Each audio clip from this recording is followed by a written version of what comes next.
अच्छे होंगे। जैसे कि आपको हम बता दें कि आज हम कैलेंडर का एक टॉपिक लाए हैं, जिससे आप डायरेक्ट किस तारीख को कौन सा दिन था वो आप सीधे ही निकाल सकते हैं। जैसे कि बता दें, एक क्वेश्चन हम यहाँ बोर्ड पे लिखे हुए हैं, 7 जनवरी 2022 कौन सा दिन था। 7 जनवरी 2022 कौन सा दिन होगा, था नहीं होगा। तो इसको बनाने के लिए क्या आप कीजिएगा, जैसे 2022 दिया हुआ है, 2022 दिया हुआ है, 2022 को हम 2000 प्लस 22 में तो तोड़ ही सकते हैं, जोड़ेंगे तो 2022 आ ही जाएगा। लेकिन यहाँ एक काम करना है कि लास्ट में जो ईयर है 2022, इसको एक घटा कर लिखना है। 22 की जगह क्या डालना है, 21 डालना है। ये ईयर की संख्या 2000 और 21 ईयर की संख्या हो गया। अब 21 साल में कुल कितने लीप ईयर आए हैं, अब यहाँ पे हम वो लिखेंगे। तो लीप ईयर कितने आए हैं वो कैसे निकालेंगे, उसे निकालने के लिए हम 4 से ईयर को डिवाइड कर देंगे। कितना, 4 पंचे 20, शेष से हमें कोई मतलब नहीं ले रहा है। यहाँ सिर्फ जो भागफल आया वही क्या है, लीप ईयर है। लीप ईयर कितने हो गए, 5। अब इससे आगे बढ़ते हैं, इसके आगे हम 7 जनवरी तक है, तो हम जनवरी 7 तारीख तक जाना है। तो जनवरी 7 जनवरी। अब 7 में 7 से भाग देंगे तो शेष क्या आएगा, 7 एकम 7, शेष क्या आ गया, 0 आया, तो यहाँ 0 लिख लिए। अब जो भी 2000 है या शताब्दी लिख रहा है, उसके स्थान पे हम क्या लिखेंगे पता है, उसके स्थान पे हम संडे लिखेंगे। अब बाकी सबको जोड़ देंगे, जोड़ेंगे कितना आएगा, 21 और 5 26। अब 26 तो लिख दिए, तो संडे के बाद 26 जोड़ना तो संभव है नहीं। इसके लिए हम क्या किए, संडे का संडे रहने दिए, और इसके बाद जो 26 है, 26 में फिर 7 से भाग दिए। 7 से भाग देंगे, शेष कितना आएगा, 7 या 21। 7 से देखिए भाग देते हैं, 26 में 7 या 21 कितना आया, 5। यहाँ क्या करेंगे, 5 को ऐड कर देंगे। अब संडे के बाद 5 अंक बढ़ेंगे, Sunday, Monday, Tuesday, Wednesday, Thursday, Friday, और इस प्रकार से कौन सा दिन आ गया, फ्राइडे। यानी कि 7 जनवरी 2022, 7 जनवरी 2022 कौन सा दिन है, फ्राइडे है। उसी प्रकार से अगला क्वेश्चन है, 16 मई 2003 कौन सा दिन था। फिर यहां उसी तरह से करेंगे, 2003 को हम शताब्दी लीप ईयर में तोड़ देते हैं, जैसे 2000 और प्लस 3। लेकिन हम बता दिए हैं ईयर को एक कम करके लिखना है। 3 है तो यहाँ क्या लिखेंगे, 2 लिखेंगे। अब 2 में 4 से तो भाग लगेगा नहीं, इसलिए यहाँ लीप ईयर 1 भी नहीं आएगा।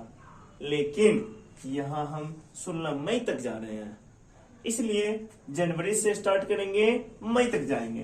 तो जनवरी कितने दिन का होता है, 31 दिन का होता है। 7 से भाग देंगे, शेष क्या आएगा, 7 चौक 28, 3 आएगा। तो जनवरी के लिए यहाँ क्या लेंगे, शेष 3। अब फरवरी देखेंगे, फरवरी ऐसे 28 या 29 दिन का होता है।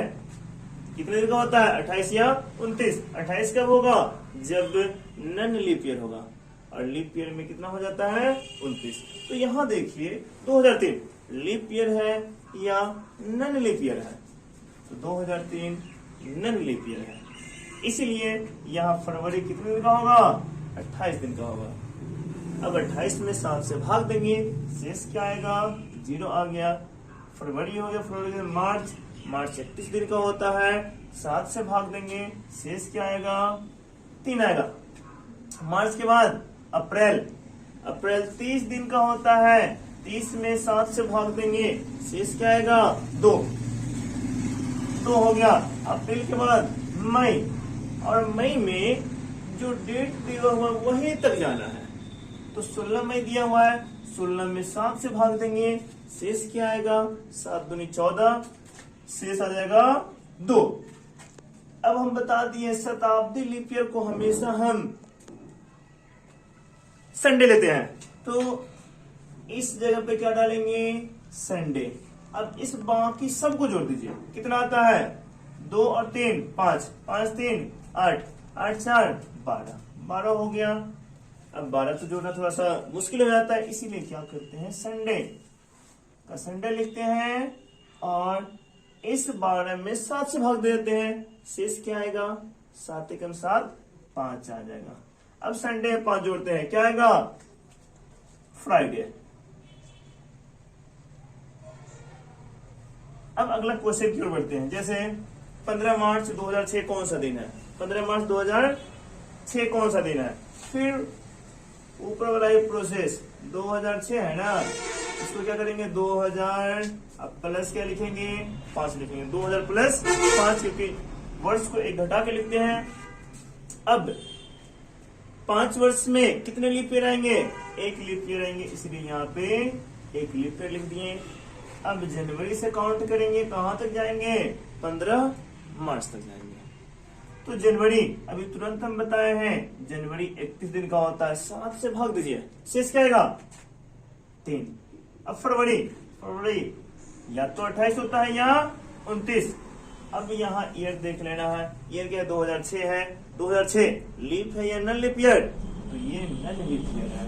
अब नन लीप ईयर में कितने दिन का होता है, 28 दिन का होता है, इसीलिए यहाँ शेष क्या बचेगा, 0 बचेगा। अब मार्च में कहां तक जाएंगे, 15 मार्च तक, 15 में 7 से भाग देंगे, शेष क्या बचेगा, 1 बचेगा, 1 लिखिए। अब इसके स्थान पे क्या लिखेंगे, 2000 के स्थान पे संडे लिखेंगे। अब इन बाकी सबको जोड़ते हैं, 5 1 6, 6 3 9, 9 1 10, 10 लिख दिए, फिर संडे और प्लस 10 में 7 से भाग देंगे, शेष क्या बचेगा, 3 बचेगा। और संडे में 3 जोड़ देते हैं, कितना आता है, संडे का मंडे ट्यूसडे वेडनेसडे, क्या आ जाएगा, वेडनेसडे आ गया। अब 2000 से पहले का अगर पूछते, जैसे 15 अगस्त 1947 कौन सा दिन था, अगर ये निकालना हो तो इसको कैसे निकालेंगे, 1947 को सबसे पहले शताब्दी लीप ईयर में तोड़ेंगे। शताब्दी लीप ईयर किसे कहते हैं, जिसमें 400 से, वैसा वर्ष जिसमें 400 से पूरा भाग ले जाए उसे कहते हैं शताब्दी लीप ईयर। और शताब्दी लीप ईयर का प्रथम दिन हमेशा शनिवार और अंतिम दिन हमेशा रविवार होता है, इसीलिए इसको हम 1600 प्लस 300 और प्लस 47 को क्या लिखेंगे, एक घटा के 46 लिखेंगे। अब 46 में लीप ईयर कितने होंगे, तो हम बताएं 4 से भाग देंगे 46 में और लीप ईयर निकाल लेंगे। 4 एकम 4, कट गया 6, 4 एकम 4, कितना आया 11। तो 46 वर्ष में कितने लीप ईयर आ गए, 11 आ गए। अब कहां से, जनवरी से स्टार्ट करेंगे। जनवरी कितने दिन का होता है, तो जनवरी होता है 31 दिन का, 31 दिन का होता है। अब 7 से भाग देंगे, शेष क्या आएगा, 3 आएगा। फरवरी या तो 28 होता है या 29 होता है, तो 28 होता है या 29 होता है, तो यहाँ हम आएंगे वर्ष में 1947, ये नन लीप ईयर है और नन लीप ईयर में फरवरी हमेशा 28 दिन का होता है, इसीलिए यहाँ क्या होगा 0। मार्च 31 दिन का होता है, शेष क्या बचेगा 3। मार्च के अप्रैल होता है 30 दिनों का और 30 में 7 से भाग देंगे, शेष आएगा 2।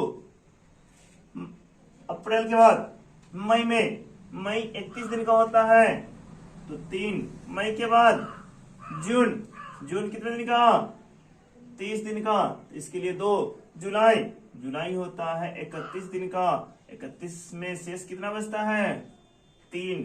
और अगस्त 15 अगस्त तक जाना है तो 15 में 7 से भाग देंगे, कितना बचेगा शेष 1 बचेगा, तो यहाँ पे 1 लिख दिए। अब देखिए हम बता दिए कि शताब्दी लीप ईयर का प्रथम दिन हमेशा संडे और अंतिम गलत बोल दिए। शताब्दी लीप ईयर का प्रथम दिन हमेशा शनिवार और अंतिम दिन रविवार पड़ता है। तो जो शताब्दी लीप ईयर हो वहां पे हम क्या लिखेंगे, संडे लिखेंगे। ठीक है, क्या लिखेंगे, संडे लिखेंगे। अब 300 है, 300 के लिए क्या लिखेंगे, तो इसके लिए आपको थोड़ा सा कोड याद रखना है। जब 100 हो तो इसके लिए 5, 200 हो तो इसके लिए 3 और 300 हो तो इसके लिए 1 याद रखेंगे। इतना अगर आप याद रखते हैं तो ये आराम से बनेगा। जैसे 300 के लिए क्या लिखेंगे, 1। अब 46 है ना, इसमें हम 7 से भाग देते हैं, शेष कितना बचेगा, 7 छक 42। कितना बच जाएगा, 42 और 46 होता है ना 4। अब बाकी सबको जोड़ दीजिए, कितना आता है, 11 3 कितना, 14, 14 5, 14 5 कितना होता है, 19, 19 5 24, 24 4 28, यहाँ 28 लिख दिए। अब फिर देखिए संडे का संडे लेते हैं और 28 7 के गुणे से, इसलिए ये ऐसे ही कट जाएगा और यहाँ बच जाएगा 4 1 5। और इस प्रकार से संडे में 5 जोड़ेंगे, कौन सा दिन आएगा, Monday Tuesday Wednesday Thursday Friday. और इस प्रकार से ये आ गया फ्राइडे, यानी कि जिस दिन हमें आजादी मिली वो कौन सा दिन था, फ्राइडे यानी कि शुक्रवार था।